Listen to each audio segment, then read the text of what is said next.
اما هنکی مجاره بگوهرینن اما بچن مدیادا مردینه لدیرا کرکلاره یا مردینه جشن پاسکالیه هاتا پیروز کرنه جشن پاسکالیه دا بگل لک زمانان جبو عالم سوریانی و همو جواتندن دا هاتا کرنه لنافچه مدیاده جی کلجانا جشن پاسکالیه هبو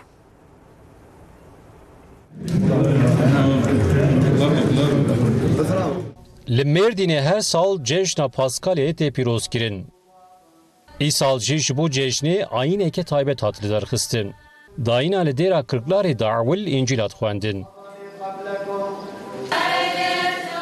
پاشه به گلک زمانان الهی هاتن گوتن و دا هاتن کرن.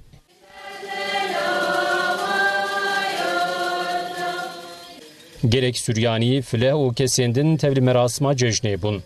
Piştî merasimê li beşdaran hêkên reng û reng hatin belavkirin.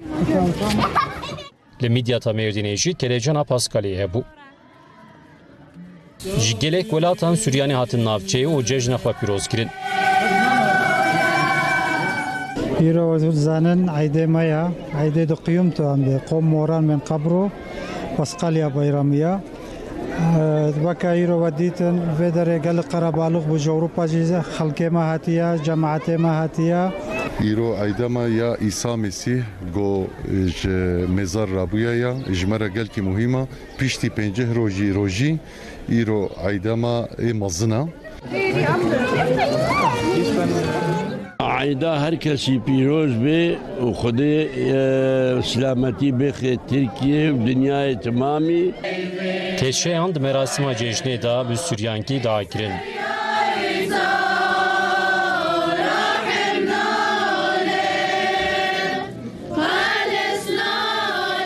Dayna li mor şarbelda jî hêkên rengîn li beşdaran hatin belavkirin.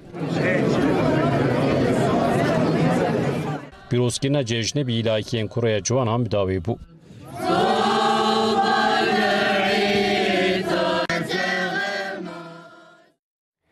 لتطوانا